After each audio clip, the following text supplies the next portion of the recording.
Welcome to the world united. Welcome to the world united. That I was going to ask, connecting both of your stories, is she was talking about the yin and the yang, and that we're so young in the modern age, and we're pushing so hard that it's causing us to be sick and creating mental health issues and all this because we push so hard. And just connected to women's empowerment, what would you have to say about being able to balance that? Because you've had an intense professional life.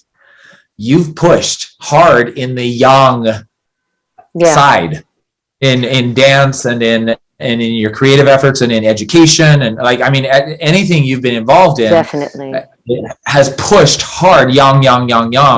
And tell me a little bit about how can the people who are watching around the world, let's just have a quick little powwow of vulnerability and reality. How important is yin and self-care, and don't kill yourself year after year? Yes, definitely. First, I want to go back to the abandonment, because this is a big thing in, unfortunately, Asian countries. So Korea, I know Korea and China for sure, that if a family has a daughter first, the girls are usually left and abandoned. So there's no value for the female in their culture. And it is a son that is honored and wanted to carry on a bloodline, which I think is ironic, because when they say, wait a minute, it's a true bloodline if you always go through the mother. If you go through the mother, it's not. Is it yours? So it's somehow trying to wake up the world to the value of the feminine and the yin. Yeah. Because it used to be Mother Nature was so honored and revered. And the indigenous cultures are the only people who still do this today, right? I mean, more people are learning about it, but it's the indigenous cultures that understand the maternal nature of life and creation. And with that, then that gets told down to stories. And then so when the feminine is revered, they're not going to just dump a baby because she's a girl in the street, like she's a piece of trash, and where I got today, I didn't even really get into my career, but where I am today, there were several things that could have happened to completely change it. I could have been adopted by a family who did not nurture my artistic gifts. I could have not been adopted, and I could not have even been found. So the fact that I'm sitting here today is enormous. And a lot of it stems from, I was a female baby that was born to a family.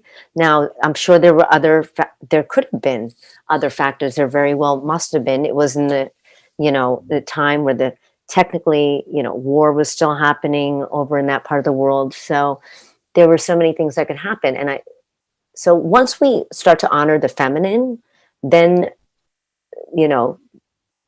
then we can get to the place of like, can we make sure our children, our girl children, are not sexually abused? This is something very personal, but I'm going to share it because I feel it's necessary. For 5 years of my life, I was sexually abused, and I did not know I could speak up for myself.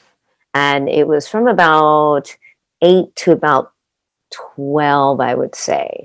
And I have a funny, well, not funny, but it's a weird story. I was at an audition for a Broadway revival, and I went out for drinks afterwards with 3 of my friends, who all 3 of them were mothers. And we were sitting at the bar enjoying our wine, and they started talking about their children in school. And then the conversation turned to how they wouldn't necessarily trust their daughters with someone else or their children with somebody else. And one of them threw out the statistic and said, 1 out of 4 children is sexually molested. And I was totally honest. I said, I guess that's me, because I was the 1 out of the 4 of them. And they were aghast. And I said, unfortunately, this is real. This is real. And, I survived, and it made me very strong. And that was another, aside from having my incredible older brothers, and aside from, racing dirt bikes and whatnot, I had a voice, but in that particular instance, that voice was taken away from me. Right. So learning when to speak up, that has been for me a challenge. When do I speak up? When don't I speak up?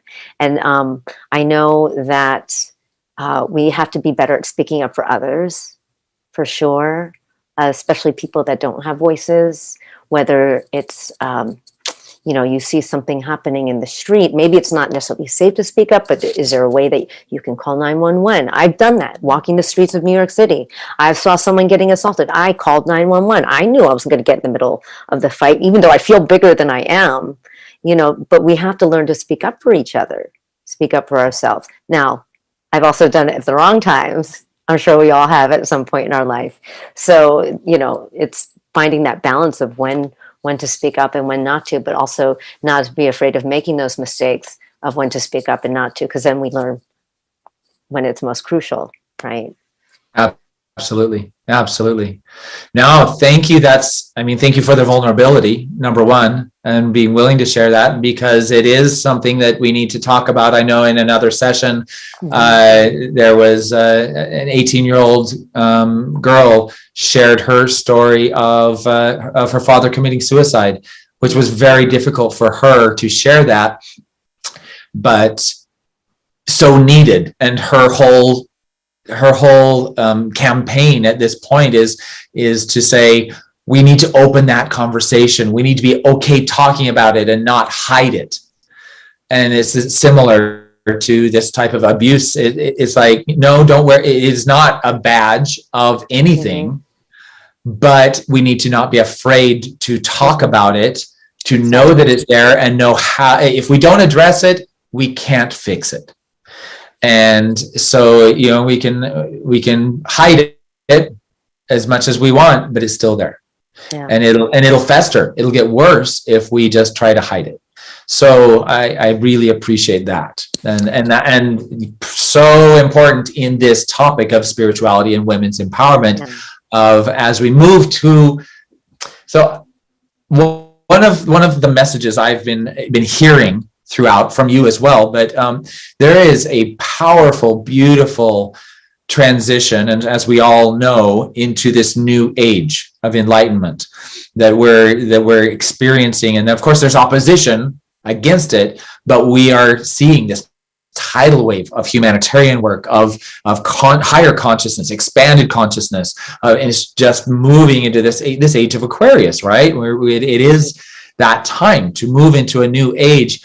And many of the sages, even the Mayan and the Chinese and Hindu and across the globe have talked about that the last age was masculine run. And we are now moving into a balanced age that is much more yin and feminine, and that we're going, as a society, as a human family, we will be able to marry the two and find that beautiful balance. And but most likely there will be a little bit of a swing of the pendulum first before you can find the balance. And that's where things are going, that we are revering that.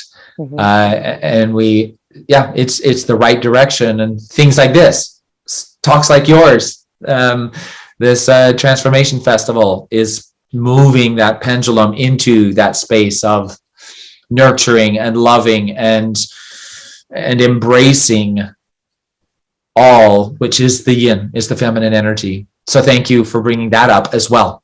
Yeah, I'd like to add something, if that's all right. A lot of the empowerment, yes, we en masse must know we must empower the women. A huge part of it is women must empower women. And my experience in the ballet company was so horrific. I was bullied so badly. And of course, there's competition in ballet and competitive sports. but to the point where I would be physically, you know, girls would stand next to me close enough on purpose so that they could hit me with a porta bra or kick me. And I mean, it was just horrible that I was strong in myself, but I was always so closed and quiet, and I didn't have a lot of friends. And I was the person, I've always been like, I would have one best friend at a time. You know, I'd connect with one person and we'd find something in common. And that was basically not being empowered by women being jealous of us because of our talent or ability, instead of saying, exactly, trying to keep us down, instead of saying, wow, you're amazing, you know, let's hang out or something. And that is so important, that we empower each other as females, and not just in life, but in life's choices. So for example, I was married and I'm now divorced, but a big subject that came up was having children. And when I was raised to believe that that's what you're supposed to do. But I wasn't the child who played house. I didn't have, you know, I had dolls, but like that wasn't my game. My game was play Star Wars, or, you know, play Indiana Jones, or race my dirt bikes, or dig in the dirt, you know. And so I always had a feeling I didn't want kids, but I didn't know how to voice it. And it became very problematic when that opinion started to manifest during the marriage, because when my ex-husband and I had first met, we were so in love. We came up with a name for a boy and a girl, and it just made sense. That's what you did, right? We were in our 20s, whatever. And then as years went by, we were both so career focused and driven that conversation never happened again. So I thought, oh, good, I'm in the clear here. I don't have to worry about, we're not going to have kids. And then at some point it started coming up again, and I was not comfortable enough to say, I changed my mind. And it was so bad to feel that it was expected. And even right after we were engaged, we went to visit his family, and we'd always stay with his mom. We're sitting in the kitchen, on her couch in the living room.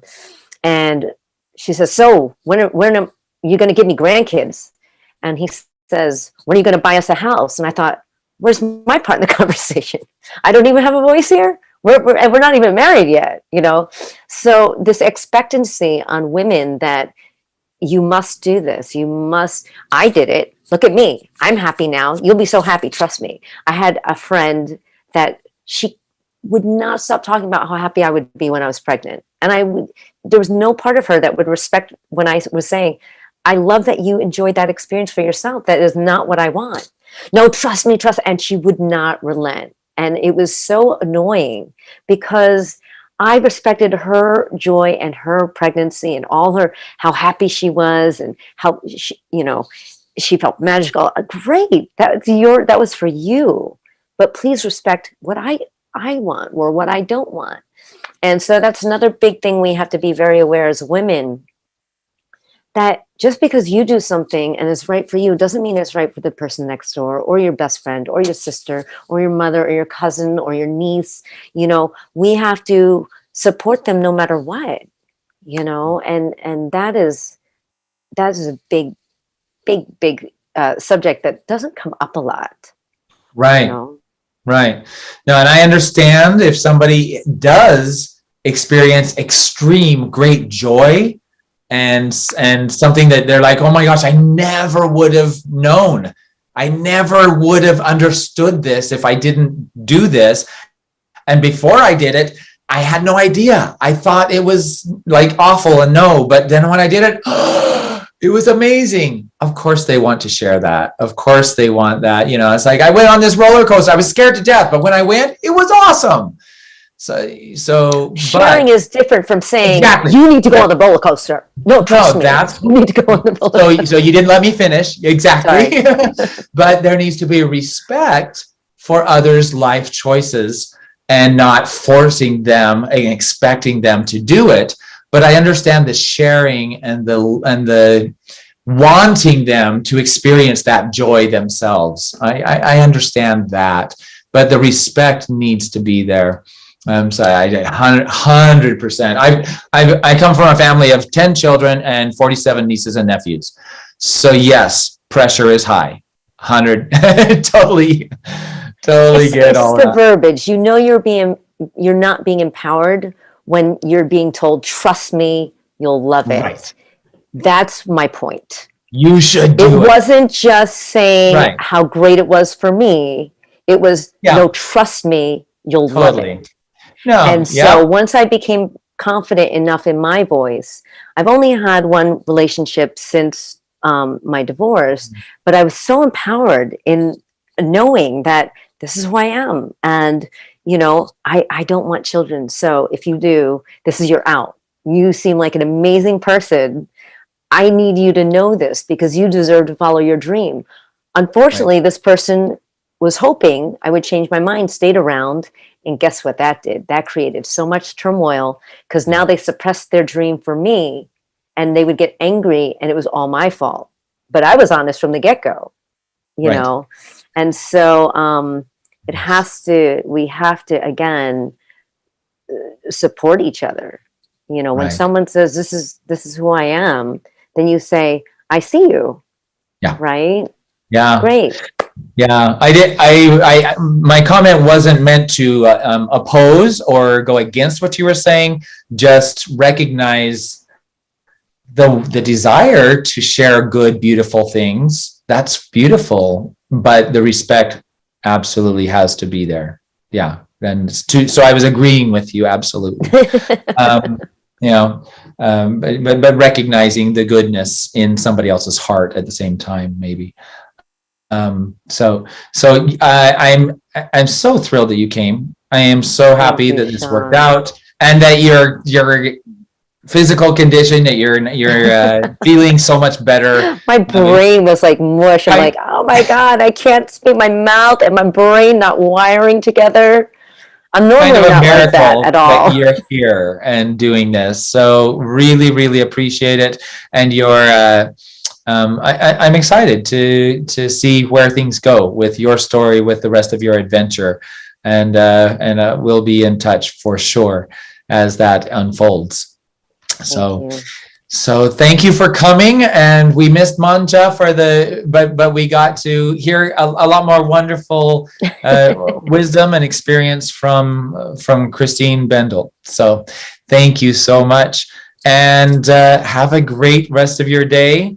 And with this, we will close the session on women and spirituality. We do have a final, in half an hour, we have final remarks, gathering everyone together on track one for just a final benediction. So if you want to join that, and those of you who are listening, if you want to join that will be fabulous. So thank you again, and have a fabulous day. Namaste to you.